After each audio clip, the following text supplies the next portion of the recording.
Hi guys, நம்ம இந்த வீடியோவில் சைனிங் ஜஸ்ட் ஃபார் யூ அப்படிங்கிற இந்த சீரீஸோட எபிசோட் 8ல் என்ன நடந்துச்சு அப்படிங்கிறத பற்றி தான் பார்க்க போகிறோம். வீடியோக்குள்ளே போகிறதுக்கு முன்னாடி நம்ம சேனலை சப்ஸ்கிரைப் பண்ணாதவங்க சப்ஸ்கிரைப் பண்ணிக்கோங்க. அப்படியே மறக்காமல் பக்கத்தில் உள்ள பெல் ஐக்கானையும் கிளிக் பண்ணிக்கோங்க. நம்ம ஹீரோயின் கொடுத்த கிஃப்ட்டை நம்ம ஹீரோ பயந்து ஓப்பன் பண்ண போகிறாரு. அவர் அசிஸ்டன்ட் அதை பார்த்து சிரிச்சிட்டு இருக்க, என்னடா சிரிப்புன்னு சொல்லிட்டு அவர் டக்குன்னு அந்த பாக்ஸையும் திறந்துடுறாரு. உள்ளே பார்த்தா மண்ட சைஸில் செஸ் காயின்ஸ் இருக்கு. அவங்க அனுப்புனது ஒரு செஸ் போர்டு தான். நம்ம யூன்னு இந்த பிளான் வேலை செய்யுமான்னு சொல்லி கேட்க, நம்ம ஹீரோயின் எனக்கு தெரிஞ்ச வரைக்கும் கிங் அந்த கேமை பார்த்துட்டு கண்டிப்பா என்ன அங்கே இன்வைட் பண்ணுவாரு. கொஞ்ச நேரத்திலே அங்க யாரோ வர சொன்னு கேக்குது. அவர் அங்கிருந்து மறைஞ்சிக்க அவங்களும் கேஷுவலா உட்காந்துட்டு அவரை உள்ள வர சொல்றாங்க. நம்ம கிங்கோட அசிஸ்டன்ட் தான் அவர் உங்களை இன்வைட் பண்ணாருன்னு சொல்ல அவங்களும் இப்ப ஒரு இடத்துக்கு வந்துடுறாங்க. ஆனா அவங்க கொடுத்த சேம் சைஸ்லயே 10 மடங்கு பெரிய போர்டை அவர் அங்க ரெடி பண்ணி வச்சிருக்காரு. இதுக்கு நான் ஒரு பேர்லாம் கூட வச்சிருக்கேன்னு சொல்லி அவர் சிரிப்பை போட்டுட்டு இருக்க, கிங் உங்க போர்டு நீங்க என்ன பேர் வேணாலும் வைக்கலாம். ஆமா, எனக்கு ஒண்ணுதான் புரியல, இது என்ன நடுவுல இருக்கிற சிம்பிள்? இது ட்ரூத் மாஸ்டரோட சிம்பிள். இந்த கேம்ல நம்ம 2 பேருக்குமே 10,000 சோல்ஜர்ஸ் கொடுத்திருப்பாங்க. யார் ஃபர்ஸ்ட் அந்த இடத்தை ரீச் பண்றாங்களோ அவங்களோட படை 10 மடங்கு பவர்ஃபுல் ஆயிடும். அவர் ஒரு மாதிரியா அமைதியாயிட்டாரு. ஒருவேளை 10 மடங்குங்கிறது ரொம்ப அதிகம் நினைக்கிறீங்களா? ட்ரூத் மாஸ்டர்ஸோட பவர்ஸுக்கு எல்லையே இல்ல, நீ சொல்ற கணக்குக்கு இது கம்மிதான் சொல்றாரு. அப்பனா அவருக்கு ஏதோ தெரிஞ்சிருக்குங்கிறத அவங்களும் நோட் பண்றாங்க. அவங்க 2 பேரும் சேர்ந்து கேம் ஸ்டார்ட் பண்ண நம்ம ஹீரோக்கு செமையா போர் அடிச்சிருது. இதுக்கு மேலேயே என்னால விளையாட முடியாது, கேமுக்கு பதிலா நீ வேணா என் லைப்ரரியை போய் பார்த்துட்டு கிளம்புன்னு அவர் சொல்ல அவங்க குசியா போயிடுறாங்க. அடுத்த சீன்ல அவங்க நம்ம ஃபர்ஸ்ட் பிரின்சஸோட இடத்துக்கு சீக்கிரட்டா வர லைப்ரரி ஃபுல்லா தேடியும் பெருசா எனக்கு அவரை பத்தி எந்த க்ளூவும் கிடைக்கலங்கிற மாதிரி அவங்க சொல்றாங்க. பிரின்சஸ் பிரச்சனை இல்லைன்னு சொல்லிட்டு அவங்க கூட ஜெனரல் ஹூங்கிற ஒருத்தன் சேர்ந்திருக்காங்கிற விஷயத்த சொல்றாங்க. அவங்க சொன்ன கதையெல்லாம் கேட்டதுக்கு அப்புறம் நம்ம ஹீரோயினுக்கு கொஞ்சம் மர்மமா இருக்கு. யாருன்னே தெரியாத ஒருத்தரை நம்புறது எனக்கு என்னமோ சரியா படல. ஜூ வழக்கம் போல கத்த ஆரம்பிச்சிடுறான். சொந்த கிளானுக்காக நியாயம் கேட்க போறதுல உனக்கு விருப்பம் இல்லைனா நீ வேணா அதுல இருந்து ஒதுங்கிக்க. அவங்க அங்கிருந்து கிளம்ப போக ஃபர்ஸ்ட் பிரின்சஸ் அவங்கள பார்க்க வராங்க. நமக்கு நேரம் ரொம்ப கம்மியா இருக்கு, செரிமனிக்குள்ள கிங்க பத்தின ஏதாவது ஒரு க்ளூவை நம்ம கண்டுபிடிச்சே தீரணும், அது ஒன்னால மட்டும்தான் முடியுங்கிற மாதிரி அவங்க சொல்ல நம்ம லின்சுவும் நான் கண்டிப்பா ட்ரை பண்றேன்னு சொல்லிட்டு அங்கிருந்து கிளம்பிடுறாங்க.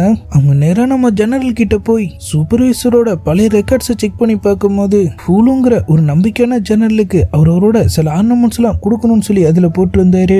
ஜெனரலுக்கு லேட்டா சந்தேகமா இருந்தாலும் நீ சொல்றது நம்புற மாதிரியே இல்ல, சூப்பர்வைசர் அவனை வளர்த்தது உண்மைதான், ஆனா அதுக்கப்புறம் அவரே அவனை அடிச்சு துரத்திட்டாரு. ஓ அப்படியா, நான் தான் ஏதோ தப்பா பார்த்துட்டேன்னு நினைக்கிறேன் அப்படின்னு சொல்லிட்டு அவங்க பட்டுக்கும் அப்படியே அங்கிருந்து கிளம்பிடுறாங்க. அவங்களோட அடுத்த டார்கெட் நம்ம டைன்சி தான். அவங்க கிட்ட போய் ஸ்பெஷலா டீலாம் போட்டு கொடுத்துட்டு கமாண்டரை பத்தி பேச்சு கொடுக்குற மாதிரி அப்படியே அவர் அப்பாவை பத்தி கேட்க, சூப்பர்வைசருக்கு க்ளோஸ் ஃப்ரெண்ட்ஸ் ரிலேட்டிவ்ஸ்னு அவ்வளவா யாரும் கிடையாது, அதான் ஒரு டெத்து கூட யாரும் பெருசா வரல.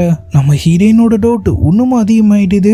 இவங்க சொல்றதெல்லாம் வச்சு பார்த்தா அந்த ஹூலு ஒன்னும் சூப்பர்வைசருக்கு அவ்வளவு க்ளோஸ் இல்லைன்னு நினைக்கிறான். அப்புறம் அதுக்காக அவன் அவரோட சாவுக்காக நியாயம் கேட்க போறான். அவங்க அந்த விஷயத்த உடனே ஒரு லெட்டரா எழுதிடுறாங்க. அப்பன்னு பார்த்து அந்த அபிஷியல் கு அங்க வர அவர்கிட்ட கொடுத்து ஃபர்ஸ்ட் பிரின்சஸ் இருக்கிற அந்த இடத்துக்கு போய் அதை டெலிவரி பண்ண சொல்லிடுறாங்க.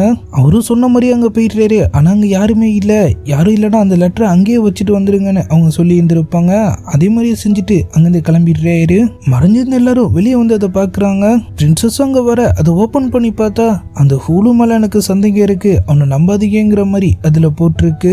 அந்த ஜூ அவங்க என்ன பண்ணாலும் அதுக்கு ஆப்போசிட்டாவே பண்ணும் நிப்பான் போல. அவ சந்தேகத்துக்காகலாம் நம்மளால நம்ம பிளான நிறுத்த முடியாது பிரின்சஸ் அப்படின்னு சொல்றான். நம்ம லின்சு தூங்கிட்டு இருக்கும் போது சவுத் பேலஸ் வாசல்ல ஒரு பயங்கரமான சண்டை நடந்துட்டு இருக்கிற மாதிரியும் ஃபர்ஸ்ட் பிரின்சஸ் மாத்துன்னு வாங்கிட்டு இருக்கிற மாதிரி எல்லாம் அவங்களுக்கு ஒரு கனவு வருது. அவங்க பயந்து போய் டக்குன்னு எந்திரிச்சிடுறாங்க. பக்கத்துல ஒரு லெட்டர் இருக்கு. திறந்து பார்த்தா நீ சொல்றதெல்லாம் வச்சுட்டு எங்களால எங்க பிளான நிறுத்த முடியாது, நாங்க முடிவு பண்ணிட்டோம், கிங்க செரிமன் அன்னைக்கு கொல்றதுதான், உனக்கு பயமா இருந்தா நீ வளைகிக்கன்னு சொல்லி அதுல போட்டிருக்கு. யூன் நீ இப்ப என்ன பண்ண போறன்னு கேட்க, இது கண்டிப்பா ஒரு சூசைட் அட்டாக் தான், பிரின்சஸ் இங்கிருந்து தப்பிக்கிறதுக்காக நான் உடனே ஒரு மேஜிக் கிறிஸ்டல் அறையை ரெடி பண்ணி ஆகணும், ஆனா ஐஸ் கிறிஸ்டல்ஸ்லாம் இங்க கிடைக்காதுன்னு அவர் சொல்றாரு. அடுத்த நாளே அவங்க அங்கிருந்து நேரா மார்க்கெட்டுக்கு கிளம்பிடுறாங்க. அந்த மூன் டவர் வாசல்ல ஒரு பெல் மாதிரி ஏதோ ஒண்ணு தொங்கிட்டு இருக்கு. நம்ம ஊயோ அவங்க இடத்துக்கு வந்திருந்தப்ப ஒரு தடவை பிரின்சஸோட சாட்டையை சரி பண்ணி கொடுத்துட்டு அப்புறம் நம்ம ஹீரோயின்காகவும் அவங்க தூக்கி போட வச்சிருந்த ஃப்ளவர்ஸை வச்சு ஒரு சூப்பரான ஆர்னமெண்ட்டை ரெடி பண்ணி கொடுத்துருந்துருப்பாரு. அதுக்கு நடுவுல இருந்த அந்த பெல் தான் இப்ப அங்க தொங்கிட்டு இருக்கு. அவங்க உள்ள போய் பார்த்தா ஒரு லேடி வந்து மாஸ்டர் மேலதான் இருக்காருன்னு சொல்றாங்க. போய் பார்த்தா அங்க அவர் இருக்காரு. அவங்க டக்குன்னு அவர் அப்படியே போய் கட்டி பிடிச்சிக்கிறாங்க. நான் உன்னை ரொம்பவே மிஸ் பண்ணன்னு அவங்க சொல்ல அவரும் அவங்கள சமாதானப்படுத்துறாரு. அவங்க ரெண்டு பேருக்குள்ளேயும் ஒரு ஃபீலிங்ஸ் இருக்கிற மாதிரி தான் இருக்கு. பிரின்சஸ் எங்க அவர் நடந்த கதையெல்லாம் சொல்றாரு. தப்பிச்சு போனப்ப அவருக்கு அடிபட்டு இருந்திருக்கும். மிரர் ஆஃப் யூத் அவர் மிஸ் பண்ணிடுறாரு. அடிப்பட்ட காயத்தோட அவங்க ஒரு இடத்துல ரெஸ்ட் எடுத்துட்டு இருக்க முழிச்சு பார்க்கும் போது செகண்ட் பிரின்சஸ் அங்கிருந்து காணாம போயிருந்திருப்பாங்க. நான் உங்களை எல்லா இடத்துலயும் தேடி பார்த்துட்டேன், ஆனா என்னால கண்டுபிடிக்க முடியல. அப்பதான் நான் உன்னோட அப்பாவை மீட் பண்ண. அவர் நிலைமை ரொம்பவே மோசமா இருந்துச்சு. நான் முடிஞ்ச அளவுக்கு அவரை காப்பாற்ற ட்ரை பண்ண, ஆனா அவர் இறந்துட்டாரு. நம்ம ஹீரோயின் அப்படியே அலாரமிக்க நீ எப்படி இங்க வந்தலாம் அவரு கேட்கிறாரு. அவங்களும் எல்லா கதையும் அவர்கிட்ட சொல்றாங்க. நீ உண்மையிலேயே கிங்காக வேலை பார்க்கிறியா? இல்ல, என் கிளான்மேட்ஸால பண்ண முடியாததை என்னால இந்த இடத்துல இருந்து பண்ண முடியும். நான் அதை யூஸ் பண்ணிக்கிறேன். ஐஸ் கிறிஸ்டல்ஸ் கிடைச்சிச்சுன்னா எனக்கு இன்ஃபார்ம் பண்ணுன்னு சொல்லிட்டு அவங்க அங்கிருந்து கிளம்ப போக, லின்சு இதை மட்டும் ஞாபகம் வச்சுக்க, இந்த பெல் எப்பெல்லாம் இங்க இருக்கோ அப்பெல்லாம் உனக்காக நான் இங்க வெயிட் பண்ணிட்டு இருக்கேன்னு அர்த்தம். அவர் இந்த கிறிஸ்டலை தேடி ஊர் ஃபுல்லா சுத்த ஆரம்பிச்சிடுறாரு. அப்பதான் அவங்க வழியில அன்னைக்கு அவங்க ரெஸ்ட் எடுக்க போன அந்த வீட்டுல இருந்த ஒரு பொண்ணு அங்க உட்காந்து மியூசிக் பிளே பண்ணிட்டு இருக்கத பாக்குறாங்க. அவரு நேரா அவங்கள பார்க்க போறாரு. உன் முகமே ரொம்ப சோர்ந்து போயிருக்கு, வா நம்ம சாப்பிட்டுட்டே பேசலாம். அவங்க 3 பேரும் ஒரு ஹோட்டலுக்கு போறாங்க. அவங்க வாசிச்சிட்டு இருந்த அந்த மியூசிக் இன்ஸ்ட்ருமெண்ட்டை வச்சு அவரு கண்டுபிடிச்சிடுறாரு. அது மாஸ்டர் ஜின்னோட தானே. நீ யாருன்னு சொல்லி அவரு கேட்க அவங்களும் எல்லா கதையும் சொல்றாங்க. அவங்க டேனை சேர்ந்தவங்க. அவங்க நாட்டோட பிரின்சஸ் ஜீங்கிற ஒரு கிளானுக்கு கல்யாணம் பண்ணி போயிருந்திருப்பாங்க. நம்ம ஹீரோ அவங்க கிளானை அட்டாக் பண்ண போயிருந்தப்ப பிரின்சஸோட ஹஸ்பண்ட் அவங்க அப்பான்னு சொல்லி எல்லாருமே அவங்க கிளான் அவர்கிட்ட சரண்டர் கொடுக்க அவங்களுக்கு மட்டும் விருப்பம் இருந்திருக்காது. கடைசி வரைக்கும் போராடி அவங்க உயிரை கொடுத்து இருந்திருப்பாங்க. அவங்க கடைசியானக்காக விட்டுட்டு போன கிட்டார் தான் இது. இவங்க எல்லாரும் பிரின்சஸை டேங்க்ல இருந்து ஃபாலோ பண்ணி போன ஒரு சமையல் குரூப்பை சேர்ந்தவங்கன்னு அவங்க சொல்ல, நம்ம ஓயோ நாமும் மாஸ்டர்லாம் சொந்தக்காரங்க தான், உனக்கு பிரச்சனை இல்லைன்னா நீ என்னோட இடத்துலயே வந்து தங்கிக்கலாம் அப்படின்னு சொல்றாரு. ஊரு ஃபுல்லா சுத்தினதுல அவருக்கு ஒரு இடத்துல இருந்து அந்த கிறிஸ்டலும் கிடைச்சிருது. அளவுக்கு அதிகமா காசு கொடுத்து கடைக்காரனையும் கரெக்ட் பண்ணிடுறாரு. நீங்க யாருங்கிறது எனக்கு தெரியாதுன்னு வச்சுக்கோங்க. அவர் சிரிப்பை போட்டு அங்கிருந்து கிளம்ப கார்ட்ஸ்லாம் சேர்ந்து யாரோ ஒரு பொண்ணை துரத்திட்டு இருக்காங்க. அவர் அவங்களுக்கு ஹெல்ப் பண்றாரு. அவங்க கையில இருந்த சிம்பிளை பார்த்ததுக்கு அப்புறம் தான் இவனும் விங்டு கிளான் சேர்ந்தவளா அப்படின்னு சொல்லிட்டு பாதி வழியிலே போய் அவர் அவங்கள காப்பாத்த அவர் முகத்தை பார்த்து அவங்களும் லைட்டா ஷாக் ஆகுறாங்க. பிரின்ஸ் என் உயிரை காப்பாத்தினதுக்கு ரொம்பவே நன்றி. நம்ம கிளானுக்கு பிரின்ஸா இருக்கிற தகுதியை நான் எப்பவோ இழந்துட்டேன், என்ன அந்த மாதிரி கூப்பிடாத. ஆனா அவங்க ஒரு உருவ மாதிரி இல்ல, உங்களால மட்டும்தான் நம்ம நாட்டை திரும்ப உருவாக்க முடியும். இன்னிலிருந்து நான் உங்களை தான் ஃபாலோ பண்ண போறேன். ஹுலுவை இப்ப காட்டுறாங்க. அவனோட காட்ஸோட பிரின்சஸ் இருக்கிற இடத்துக்கு போறான். ஆளுங்க எல்லாரையும் ஞாபகம் வச்சுக்கோங்க, நாளைக்கு நம்ம பிளான் சக்சஸ் ஆகுதோ இல்லையோ இவங்க எல்லாரையும் நம்ம கொன்னுறணும். அவன் அப்படியே உள்ள போய் ஆர்மர்லாம் அவங்க கிட்ட கொடுத்துட்டு 1-2 நாள்ல செரிமனி ஸ்டார்ட் ஆக போகுது, எல்லாரும் தயாரா இருங்க. நம்ம சொல்ல நம்ம ஓயோ நம்ம லின்சுவை மீட் பண்றாரு. நீ பிரின்சஸோட பிளானுக்கு ஹெல்ப் பண்ண போறியா? உனக்கு எப்படி அது தெரியும்? கேட்டதுக்கு மட்டும் பதில் சொல்லு. நம்ம ஹீரோயின் ஆமான்னு சொல்றாங்க. நீ பண்றது முட்டாள்தனம். ஈபி உனக்காக இன்னைக்கு வரைக்கும் எதுவுமே பண்ணது கிடையாது. அப்படி இருக்கும் போது நீ மட்டும் எதுக்காக அவங்களுக்காக ரிஸ்க் எடுக்கணும்? ஆனா நம்ம ஹீரோயின் அதெல்லாம் கேட்கிற மாதிரியே தெரியல. நீ எனக்காக தான் சொல்றேன்னு எனக்கு புரியுது, ஆனா நான் அதை கண்டிப்பா பண்ணிதான் ஆகணும்னு சொல்லிட்டு அங்கிருந்து கிளம்ப அவருக்கு சம காண்டாகுது. இருந்தாலும் கிறிஸ்டலையும் ஒரு பிளேயரையும் அவ இடத்துக்கு அனுப்பி வைங்கன்னு அவரு சொல்லிடுறாரு. நம்ம நீ செய்யறது ரொம்ப தப்பு, தயவு செஞ்சு நிறுத்துன்னு சொல்லிட்டு இருக்க. நம்ம ஹீரோயின் நீ எனக்காக கவலைப்படுறியான்னு கேக்குறாங்க. அதெல்லாம் ஒண்ணு இல்லையே, சும்மா தான் கேட்டேன், அதுக்கு மேல உன் இஷ்டம். நீ செத்துட்டீன்னா நான் திரும்ப தூக்கத்துக்கு போயிடுவேன், அவ்வளவுதான். அவங்க அதெல்லாம் ஒன்றும் ஆகாது. என் உயிரை காப்பாத்திக்கிறதுக்கு என்னால என்ன பண்ண முடியுமோ நான் அதை பண்றேன்னு சொல்றாங்க. அவங்க நேரா அந்த டைன்ஸி கிட்ட போயிட்டு அவங்க செஞ்ச ஒரு பவுச்சை அவங்களுக்கு கிஃப்டா தர அவங்களும் அதை வாங்கிக்கிறாங்க. அவங்க 2 பேரும் இப்போ ஒரு நல்ல ஃப்ரெண்ட்ஸாவும் ஆயிட்ட மாதிரி தெரியுது. இந்த பவுச்ல நீ என்ன வித்தியாசமான டிசைன் பண்ணிருக்க?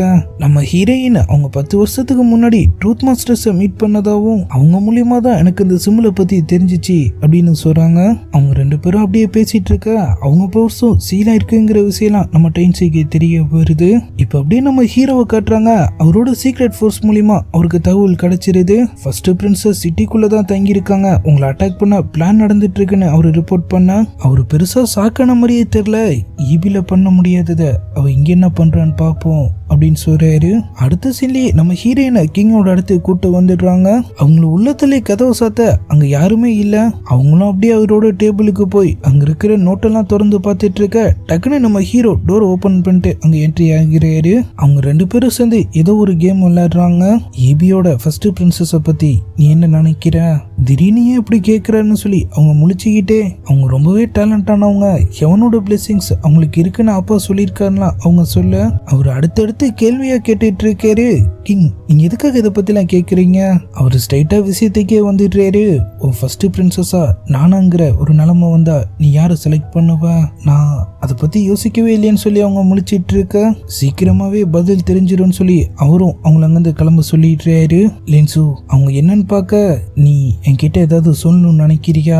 அவங்க லைட்டா யோசிச்சுட்டு, டைன்சி கிட்ட உங்ககிட்ட சொல்ல வேண்டிய விஷயத்தெல்லாம் நான் சொல்லியிருக்கேன், வேணா நீங்க அவங்க கிட்ட கேட்டு தெரிஞ்சுக்கங்க அப்படின்னு சொல்லிட்டு அவங்க அங்கிருந்து கிளம்பிடுறாங்க. திரும்ப வந்து பார்க்கும்போது அவங்க ரூம்ல அவங்க கேட்ட கிறிஸ்டல்ஸும் எமர்ஜென்சி டைத்துல யூஸ் பண்ணக்கூடிய ஒரு ஃபிளேயரும் இருக்கு. அவங்க அப்படியே அதை பார்த்துட்டு இருக்க. அப்படியே எபிசோட் 8 முடியுது.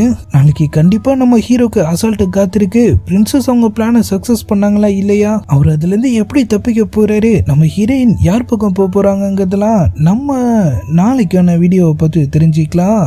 அது வரைக்கும் குட் பை.